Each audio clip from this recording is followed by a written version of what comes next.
항상 쉬지 말고 범사에, 이런 주제로 하나님 말씀 나누도록 하겠습니다.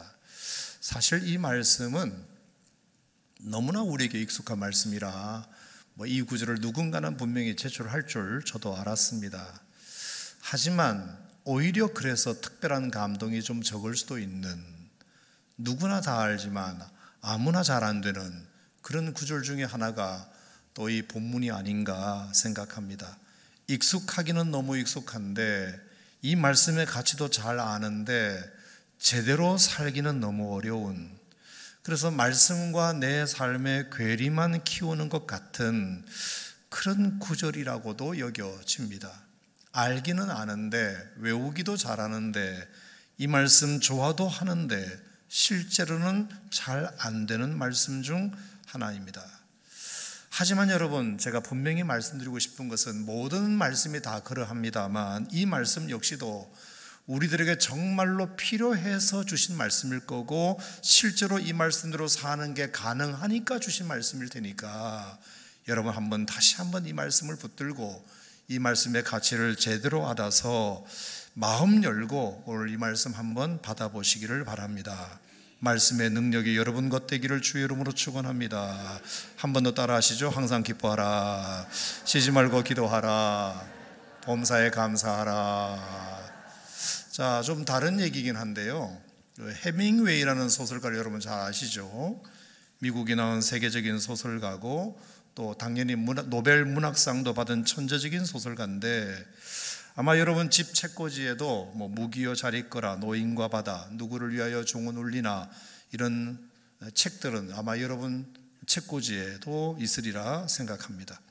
자, 이렇게 해밍웨이는 타의 추종을 불허할 만큼의 위대한 소설가였는데, 그러다 보니까 시샘도 많이 받았던 사람입니다. 하지만 그때마다 자기를 공격하는 그 사람들에 대하여 아주 잘도 이겨내었는데, 그 중에 재미있는 일화가 하나 있습니다. 한 번은 어떤 사람이 이 해밍웨이를 굉장히 곤란하게 할 목적으로 사람들 있는 데서 난감한 질문 하나를 던져요. 밥 먹다 말고 이 사람이 그 냅킨 한 장을 해밍웨이에게 집어주면서, 당신이 그렇게 유명한 소설가라면 혹시 이것도 할 수 있냐, 이러면서 이 냅킨에다가 딱 6개 단어만 써서 우리 모두를 슬프게 만들 소설 하나를 지어봐라, 이러는 겁니다.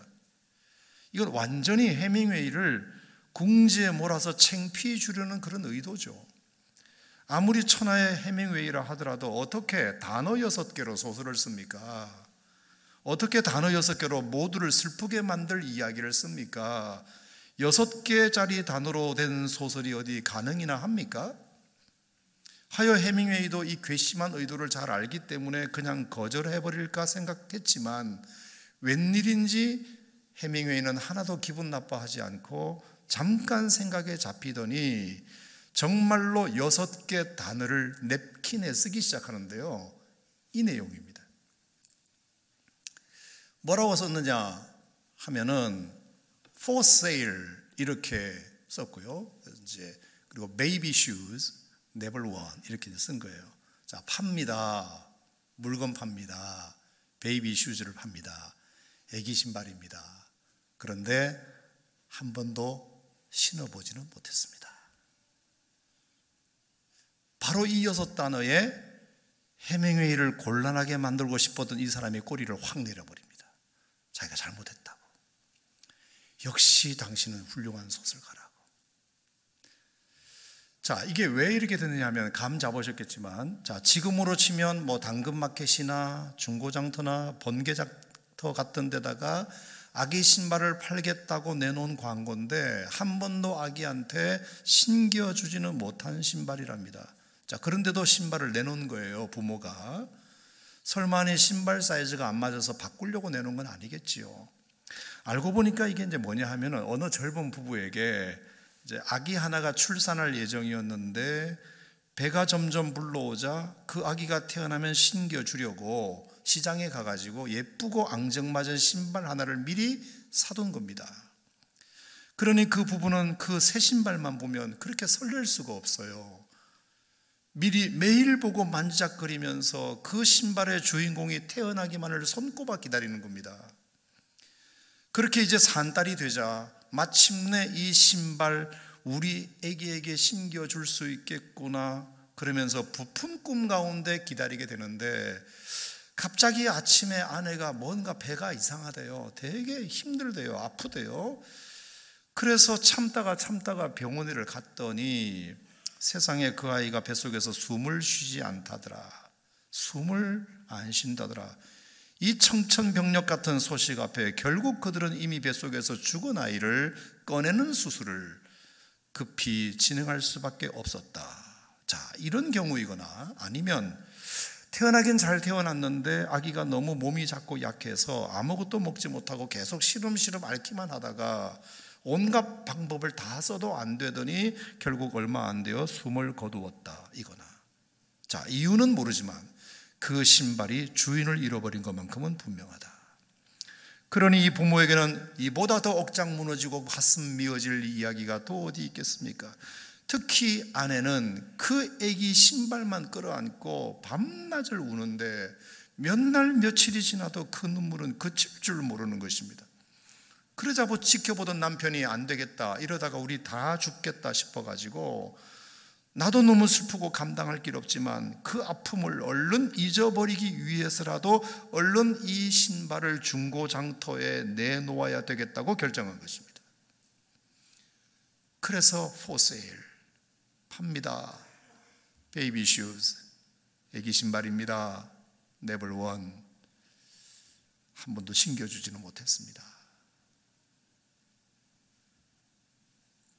너무나 짧지만 너무나 슬픈 해밍웨이의 또 하나의 명작입니다.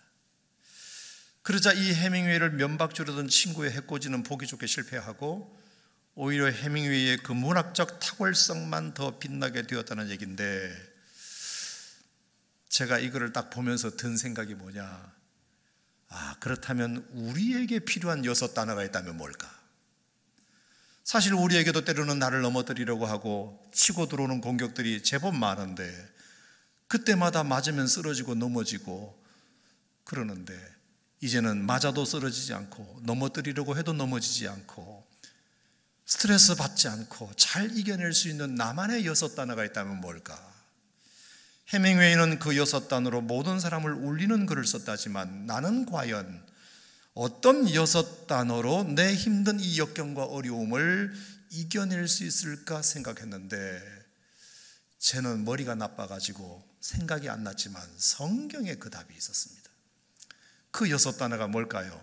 항상 기뻐하라, 쉬지 말고 기도하라, 범사에 감사하라.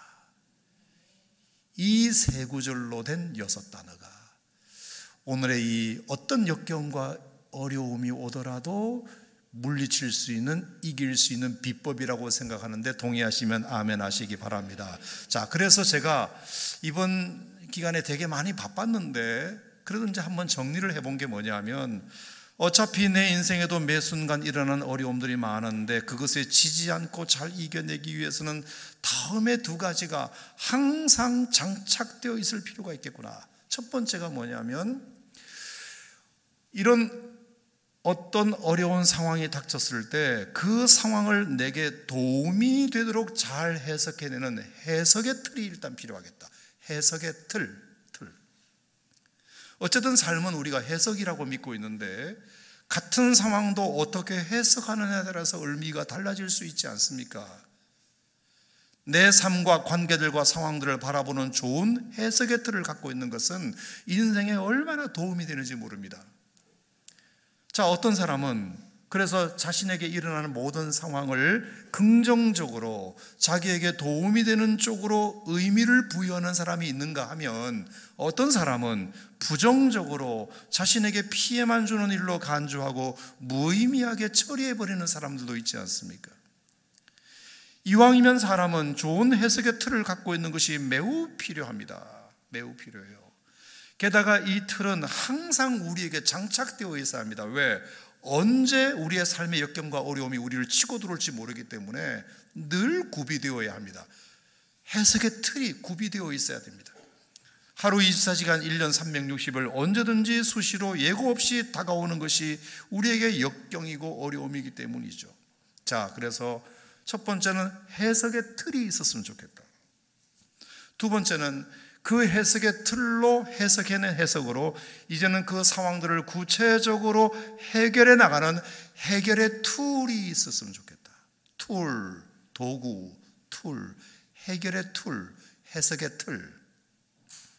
사람도 어떤 상황에 맞는 적절한 도구를 능수능란하게 잘 사용하면 맥가이버처럼 어디 방 안에 갇혀 있다 하더라도, 그리고 바깥에서 누가 불을 질러 버린다 하더라도 어떻게든지 당황하지 않고 방 안에 있는 어떤 도구를 잘 이용해 가지고 결국에 그 방 안을 빠져나오듯이, 사람들에게는 어떤 위협이나 어려움이 있기 마련인데 적절한 도구를 잘 사용할 수만 있다면 우리가 그 위험에서 잘 벗어날 수 있는 것처럼 인생 문제도 좋은 해결의 도구를 갖고 있으면 어떤 역경과 어려움도 잘 이겨낼 수 있을 테니까요.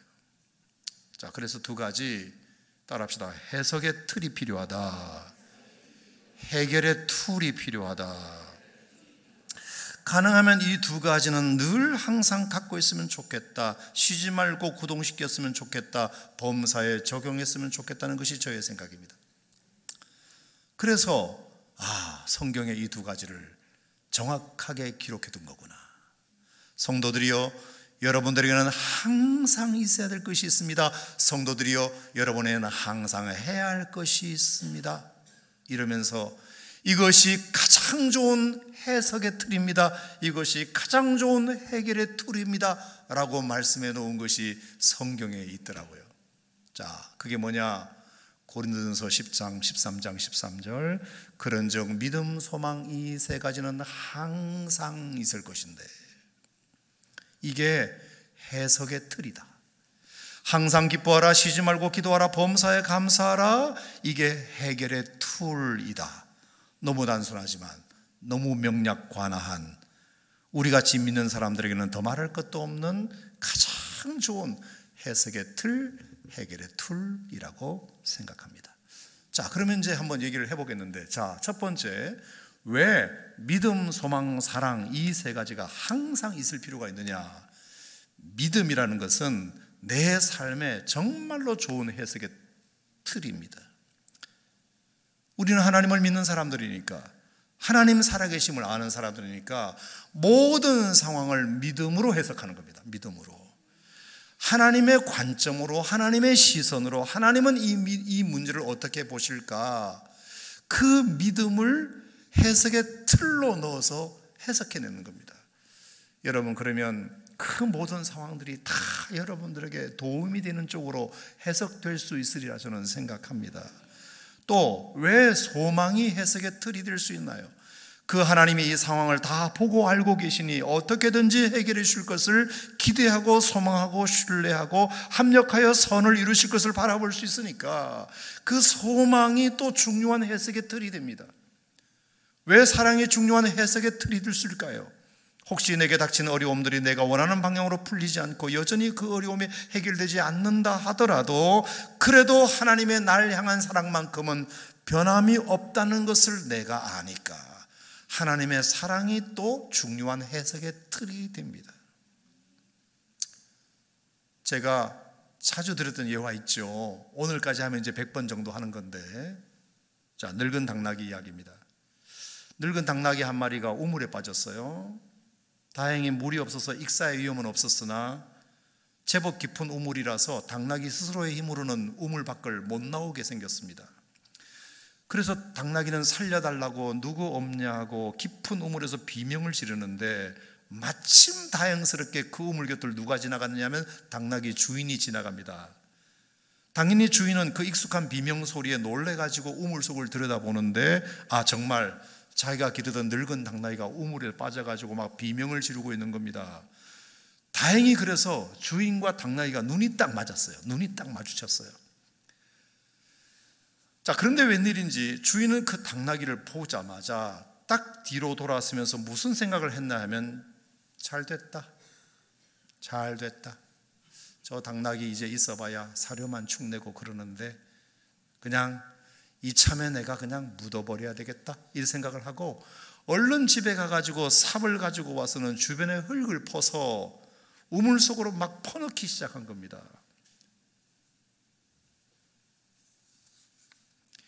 그러자 우물 안에서는 비명소리가 더 커집니다. 하지만 아랑곳 없이 그러거나 말거나 주인은 계속 비명소리가 들리지 않을 때까지 흙을 퍼넣습니다. 그러다가 마침내 우물 안에서는 비명소리가 들리지 않고 당나귀도 숨을 거두게 됩니다. 그러자 주인은 그제야 삽을 내려놓고 마지막 확인만 하려고 우물 속을 이제 들여다보는데 깜짝 놀랄 장면을 목격합니다. 분명히 흙에 묻혀 죽었어야 할 당나귀가 죽지 않고 살아있을 뿐만 아니라 저 밑에 있어야 할 당나귀가 거의 우물 밖까지 쑥 올라와 있는 것을 발견한 것입니다. 더 기막힌 것은 그 당나귀가 주인을 보자마자 볼을 비비면서 막 뽀뽀를 해대는 것입니다. 아니 뭐지? 이거 어떻게 된 거지? 어떻게 당나귀는 주인이 던져놓은 그 수많은 흙에 묻혀 죽지 않고 살았으며 게다가 자기를 죽이려고 했던 그 주인에게 감사 표현까지 할 수 있었을까? 자초지종은 이렇습니다. 처음에 당나귀가 우물에 빠졌을 때는 엄청난 두려움으로 살려달라고 비명을 질러댔지만 생각지도 않게 주인과 눈이 마주친 순간 당나귀는 그때부터 마음을 탁 놔버린 겁니다. 살았다. 이제 살았다. 주인의 조치를 전적으로 믿기 시작한 것입니다. 주인이 나를 봤으니까 어떻게든지 나를 건져주겠지라는 믿음을 가진 겁니다. 해석의 틀 하나를 쓴 겁니다. 믿음을 가진 겁니다. 그리고는 소망 중에 기다렸더니 흙이 막 떨어지기 시작하더라. 아니 분명히 주인이 나를 봤으면 줄을 내려오든지 사다리를 내려오든지 할 줄 알았는데 흙들이 떨어지자 처음에는 좀 당황했지만 아니 이상하다. 주인이 나를 봤는데 웬 흙이 떨어지지? 이거 뭐지 도대체 뭐지 이러다가 그로 인하여 놀랍게 발견한 사실은 자기 머리 위에 떨어지는 그 흙들을 계속 발밑으로 떨어뜨리다 보니 자기 발밑에 그 흙더미로 말미암아 흙이 쌓이면서 조금씩 자기 몸이 우물 밖으로 위로 올라가고 있음을 깨닫기 시작하면서부터는 그러면 그렇지 고마운 나의 주인 이렇게 된 것입니다. 여러분 그래서 제가 여러분에게 묻고 싶은 건 뭐냐? 주인은 그 흙들을 당나귀를 꺼내주려고 퍼놓은 흙인가요? 당나귀를 묻어버리려고 퍼놓은 흙인가요? 묻어버리려고. 그런데 당나귀는 그 흙을 나를 죽이려고 퍼놓는 흙이라고 해석했나요? 나를 살리려고 퍼놓는 흙이라고 해석했나요? 살리려고 하는 흙으로. 적어도 당나귀는 이 해석의 틀을 가지고 있었다. 주인에 대한 믿음, 소망, 그리고 주인이 나를 향한 사랑, 나쁜 주인의 그 의도까지도 선한 것으로 만들어버렸다. 그래서 자기도 살고 주인도 감동시키는 해석의 틀이 되었다. 자, 여러분 이 이야기를 가볍게 여기지 않기를 바랍니다. 하물며 당나귀도 그랬는데 여러분이겠습니까? 우리 하나님은 그런 악한 주인이 아니지 않습니까? 악한 주인의 악한 의도까지 좋은 해석의 틀을 가지면 극복할 수 있거늘 하물며 선한 주인의 선한 의도 아래 살아가는 우리가 어떻게 나쁜 해석의 틀을 갖고 산다는 말입니까? 하나님이 주시는 이런 믿음과 소망, 사랑이 여러분에게 있으면 여러분의 삶을 끊임없이 해석하는 틀로 삼으시면 여러분에게 좋은 일이 있을 줄로 믿습니다. 자, 그렇다면 오늘의 결론, 이렇게 나에게 장착된 틀, 해석의 틀을 가지고 무엇으로 내 삶의 문제들을 구체적으로 해결하는 툴로 사용할 것인가? 그게 바로 오늘 여러분에게 드리고 싶은 항상 기뻐하는 것, 쉬지 말고 기도하는 것, 범사에 감사하는 것입니다.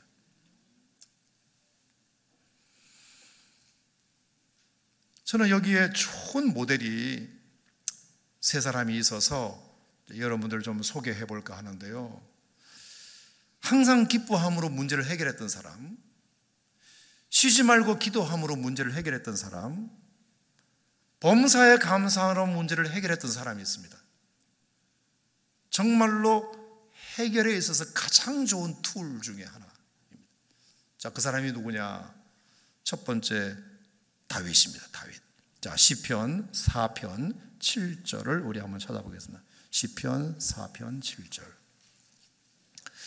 자, 시편 4편 7절도 워낙 유명하고 좋은 말씀이라 내가 사랑하는 말씀에 누군가는 써낼 줄 알았던데 아무도 안 써내셔가지고 제가 여러분에게 좀 소개를 하겠습니다. 자, 너무 참 은혜가 되는 말씀 중에 하나인데 시편 4편 7절. 자, 우리 같이 한번 읽어볼까요? 시작. 주께서 내 마음에 두신 기쁨은 그들의 곡식과 새 포도주에 풍성할 때보다 더하니이다. 자, 이 시편 4편은 3편과 4편이 같이 묶여있는 짝인데요, 시편 3편에 보면 3자라는 글자, 숫자 옆에 제목이 붙어 있습니다. 다윗이 그 아들 압살롬을 피할 때에 지은 시라고 되어 있습니다. 4편도 마찬가지예요. 자, 그러니까 어떤 상황이냐면은 다윗이 아들 압살롬의 반역에 의하여 자기가 살던 궁에서 쫓겨난 겁니다. 여러분, 솔직히 말하지만 이보다 부끄러운 일은 없습니다, 세상에. 다윗이 사울 왕으로부터 쫓겨다닌 경험은 있었으나 그것도 힘들었지만 그래도 참을만 했습니다. 견딜만 했습니다. 근데 아들놈에게 쫓겨다니는 것은 이건 정말 부끄러운 일이거든요. 개념이 달라요. 너무 힘든 겁니다. 그래서 자기가 살던 예루살렘 궁에서 빠져나와가지고 기드론 시내를 지나 감람산에 딱 올라가서 자기가 살던 궁전을 바라봅니다. 거기에는 곡식도 많고 포도주도 많습니다. 근데 다 놓고 그냥 뛰쳐나온 겁니다. 근데 그 궁을 바라보면서 놀라운 시 하나를 짓는데, 주께서 내 마음에 두신 기쁨은 그들의 곡식과 새 포도주가 풍성할 때보다 더하니이다. 여러분, 이게 무슨 말인가요? 다윗은 깊은 깨달음을 가진 겁니다. 뭐냐 하면, 아하, 내가 여기 쫓겨나서 정말 텐트 하나 치고 밤을 지새다 보니 그동안 내가 무엇에 기쁨의 주소를 두고 살았는지가 깨달아진 겁니다. 곡식과 새 포도주의 풍성함에 내 기쁨의 주소를 두고 살았었구나. 이게 벗겨지니까 그게 생각나는 거지, 그것에 함몰되어 있을 때는 절대로 그게 생각 안 납니다. 자, 그러니까 다윗에게는 분명히 주께서 마음에 두신 기쁨이라는 것도 있긴 있었습니다. 그런데 어느 순간 곡식이 풍성해지고 포도주가 풍성해지다 보니까 그 기쁨은 쑥 내려가고 이 기쁨이 이제 현실적으로 확 자기에게 다가온 겁니다. 역시 곡식이 많고 포도주가 풍성하니까 좋구만. 이것이 본인에게 기쁨이 된 겁니다. 주께서 마음에 두신 기쁨은 가려졌습니다. 별거 아닌 것처럼 취급되었습니다. 근데 하나님께서 아들 압살롬에게 한번 쫓기는 신세를 당하고 보니 어느 순간 곡식이 사라지고 포도주가 사라진 것 아닙니까? 그러니까 묻혀 있었던 주께서 내 마음에 두신 기쁨이 올라오는 거죠. 내가 이거 잊어버리고 살았구나. 이거 무가치하게 여기고 살았구나. 내가 이 기쁨을 회복하라고 하나님이 이 고난을 주셨구나. 여러분, 사실 오산 침례교회 다니는 성도뿐만 아니라 이 땅의 모든 그리스도인들이 다 모두가 공히 경험한 기쁨이 있을 겁니다. 주님을 만난 기쁨, 예수 믿는 기쁨, 하나님을 아버지로 섬기는 기쁨, 구원받은 기쁨, 죄사함 받은 기쁨, 성령을 주인으로 모신 기쁨, 주님께서 내 마음에 주신 기쁨이 여러분에게 다 있을 겁니다. 분명히 경험했을 거예요. 그런데 왜 잊어버리셨나요? 살다 보니까, 익숙해지니까, 사역하다 보니까, 아니면 다른 기쁨이 충만하다 보니까, 그리고 다른 역경과 고난이 너무 세게 경험되다 보니까 그 경험이 쑥 밑으로 내려가서 마치 없는 것처럼 살다가 그것이 싹 벗겨지면서 바위에서는 다시 그것이 올라왔다. 하나님이 나에게 이런 역경과 어려움을 주신 것은 주께서 내 마음에 두신 기쁨을 다시 이것을 현실화시키고 이것을 뭔가 다시 구동시켜 보라는 하나님의 뜻이구나. 여러분, 이것이 다윗에게 문제 해결의 시작이 됩니다. 이게 해결의 시작이 돼요. 주님이 내 마음에 두신 기쁨을 다시 되찾았을 때 여러분, 이것이 문제 해결의 시작이 된다는 사실을 꼭 믿으시기를 바랍니다. 그러면 마음의 여유가 생기고요, 주님으로 인하여 기쁨을 회복하면 어쨌든 마음의 여유가 생기고, 그리고 문제로 인한 역경과 염려로부터 탁 분리되기 시작하면서 내가 조금 더 그 문제를 객관적으로 바라볼 수 있게 됩니다. 그러면 훨씬 더 해결의 실마리가 많이 생길 수 있다. 자, 동의하시면 아멘 하시기 바랍니다. 역시 주 안에서 누리는 기쁨, 예수가 함께 계시니 기쁨의 근원 되시는 예수는 나의 힘이요 나의 생명이요 나의 기쁨이고, 구주를 생각만 해도 내 마음이 좋거든 주 얼굴 배울 때야 얼마나 좋으랴. 여러분, 이 찬송이 참 도움이 되리라 생각합니다. 어쨌든 그래서 꼭 어려움이 올 때마다 먼저 뭐를 회복하자? 주님이 내 안에 두신 기쁨을 회복하는 시간 갖자. 그것이 첫 번째 해결의 시작이다. 해결의 시작. 자, 두 번째는 기도인데, 기도에 정말 좋은 모델이 하나 있습니다. 자, 모세죠. 자, 출애굽기 17장 11절을 한번 찾겠습니다. 출애굽기 17장 11절. 자, 모세는 40년 광야 생활 동안 이스라엘 백성들을 이끌면서 얼마나 많은 문제가 많았겠습니까? 혼자 광야를 걷기도 힘든데 200만 명 가까이를 데리고 다녀야 되니까 얼마나 힘든 문제들이 많았겠습니까? 목마름도 있었고, 굶주림도 있었고, 추위와 더위도 있었고, 심지어 전쟁도 있었습니다. 자, 그럴 때마다 모세가 한 가지가 있습니다. 해결책, 모세 해결책. 자, 17장 11절 시작. 모세가 손을 들면 이스라엘이 이기고 손을 내리면 아말렉이 이기더니. 자, 여러분, 이 단순한 말씀 단순하게 여기지 않게 되기를 바랍니다. 모세가 손을 들면, 하나님 앞에 손을 들고 문제가 생길 때마다 주저하지 아니하고 하나님 앞에 제일 먼저 손을 들고 기도하면 하나님께서 그 문제를 해결해 주시더라, 이 뜻입니다.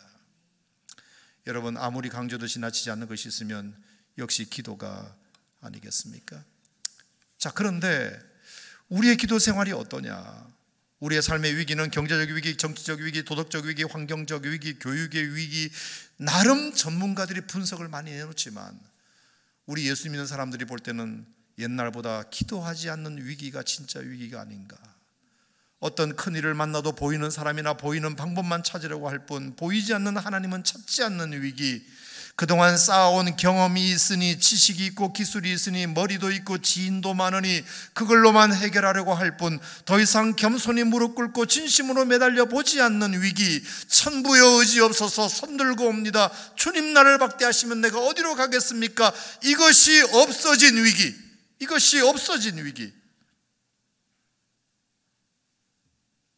그래서 인간적으로 이 방법 저 방법 다 해보다가 안 되니까 겨우 교회 와가지고 이제 기도나 한번 해보자, 이렇게 되는 거죠. 마지막 방법으로 쓰는 것이 기도.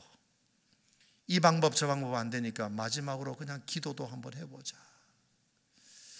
여러분, 그것이 순서가 바뀌었습니다. 기도가 가장 먼저여야 됩니다.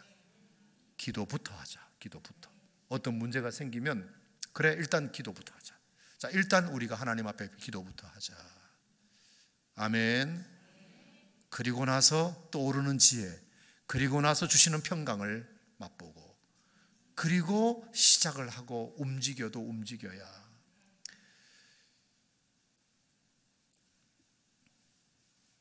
아무것도 염려하지 말고 오직 모든 일에 기도와 간구로 너희 구할 것을 감사함으로 하나님께 아뢰라. 그리하면 모든 지각에 뛰어난 하나님의 평강이 우리의 마음과 생각을 지키신다.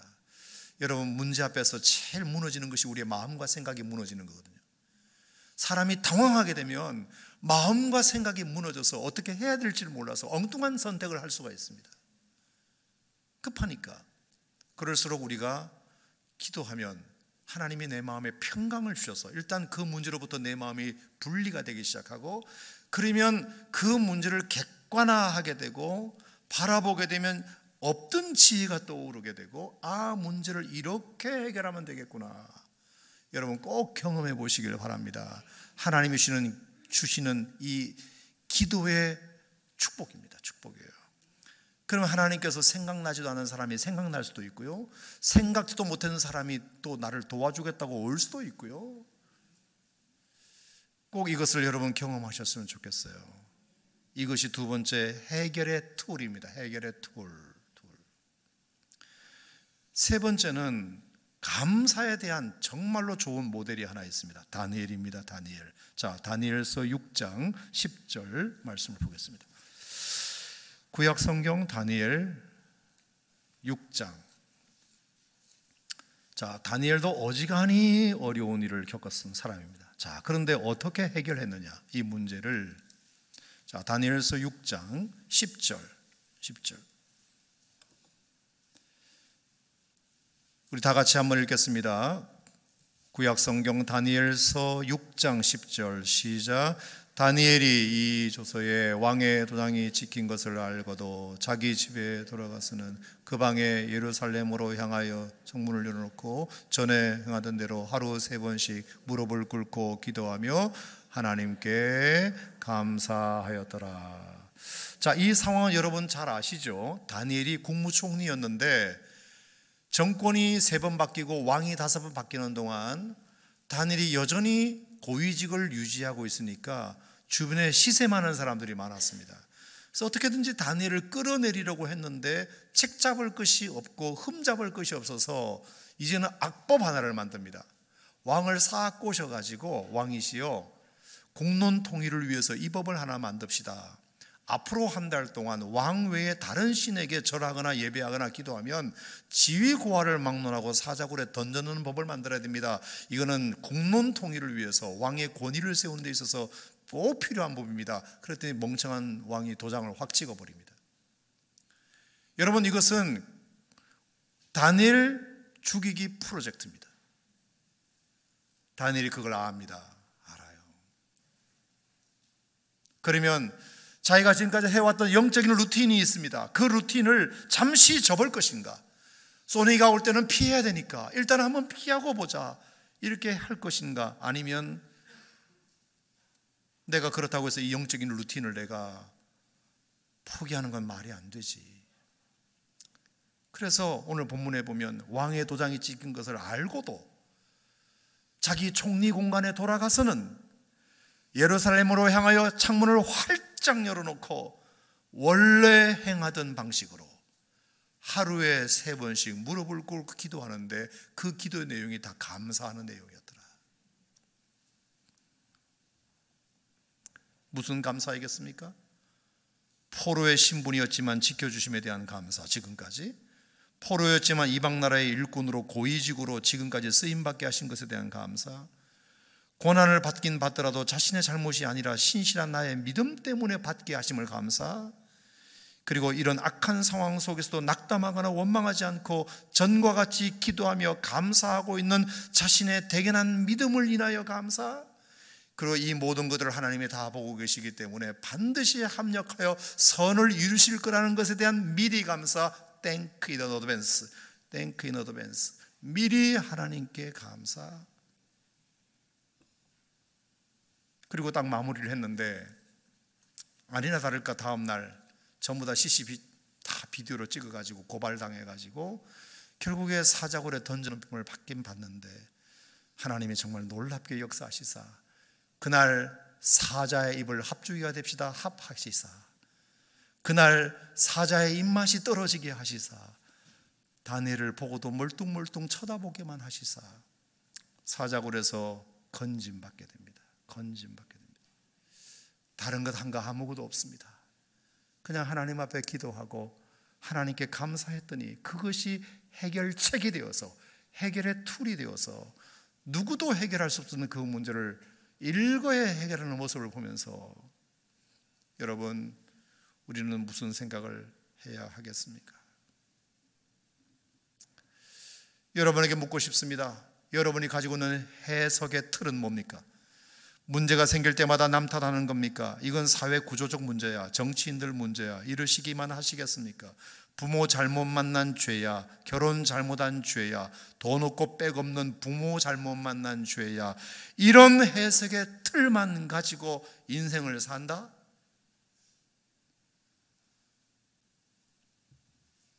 그리고 그런 해석의 틀을 자녀들에게 가르치겠다? 여러분, 우리가 어떻게 그래서 좋은 인생을 살아갈 수 있겠습니까? 그보다 하나님의 살아계심을 믿어라, 그분의 선하심을 소망해라, 그분의 사랑을 의지하라. 믿음, 소망, 사랑, 이 세 가지가 항상 있어야 된단다. 이것이 너의 모든 삶을 해석하는 틀이 되기를 바란다. 여러분, 그럴 때 얼마나 여러분의 자녀들이 복된 인생을 살겠습니까? 여러분의 해결의 툴은 뭡니까? 여러분들은 문제가 터질 때마다 어떻게 해결했습니까? 더 힘 있는 사람 찾아서 아쉬운 소리 해서 해결했습니까? 데모해가지고 이 더러운 사회에 뒤집어 놓는 겁니까? 아니면 절망하고 포기하고 자살하는 겁니까? 주께서 내 마음에 이미 두신 기쁨을 회복하시기 바랍니다. 그 기쁨을 끌어올리시기를 바랍니다. 기도의 루틴을 지키시기 바랍니다. 기도부터 하시기를 바랍니다. 그 가운데서도 감사를 꼭 찾으시기 바랍니다. 그러면 해결됩니다. 우는 사자처럼 지금도 많은 사탄의 괴계가 달려들어서 날 잡아보려고 하는 이 험한 세상에 이 공격들로부터 스스로를 보호하는 유일한 방법, 절대적인 방법. 여러분, 제가 설교 모두에 너무나 익숙하지만 너무나 잘 안 되는 말씀 중에 하나가 오늘 본문 말씀이라고 했는데, 여러분, 필요하니까 이 말씀이 적혀 있는 걸 거고 되니까 적어두신 거라고 믿으신다면, 우리 다시 한 번 더 다른 것에 너무 눌려서 잊어버리고 싶던 주께서 내 마음에 두신 기쁨부터 먼저 일단 끌어올려 보시기를 바랍니다. 그리고 어떤 문제가 생기면 다 해보다가 기도나 한번 해보지가 아니라 기도부터 무릎을 꿇으시기 바랍니다. 그리고 그 상황 속에서도 분명히 보면 거기에 감사할 것이 있고, 천만다행이다 이런 것이 있을 수 있고, 그래도 하나님이 이런 위로를 주시네 이러면서 하나님께서 뭔가 주시는 감사가 있고, 그리고 땡겨서 감사, 미리 감사, 하나님께서 이 모든 것들을 아름답게 잘 해결해 주실 거야 라고 믿고 thank in advance, 하나님께서 미리 하나님께서 주시는 그 은혜들을 기대하며 감사하면, 하나님께서 모세를 통해서, 다니엘을 통해서도, 그리고 다윗을 통해서도 경험하게 하셨던 그 하나님을 여러분도 경험하게 되시지 않겠는가? 여러분, 우리가 하나님을 인하여 기뻐하는 것 없이, 기도하는 것 없이, 감사하는 것 없이 해결된 그 해결은 진짜 해결이 아닐 수도 있다. 목사님, 그런 거 안 해도 해결할 수 있습니다 라고 하시는 분이 혹시 있을까 봐 제가 도전합니다. 그렇게 해결된 것도 있겠지요. 하지만 그것은 진짜 해결이 아닐 수도 있어요. 부작용이 클 수 있고요, 오래가지 못할 수 있어요. 우리가 정말 믿음의 방법대로 해결해야 더디더라도 그게 온전한 해결책이 된다. 꼭 기억하시고, 주 안에 누리는 기쁨 끌어올리고 하나님 앞에 기도부터 시작하시고, 어떤 경우에도 감사를 잊어버리지 않는 이 아름다운 해결의 툴이 여러분의 삶의 도구가 되시기를 축복합니다.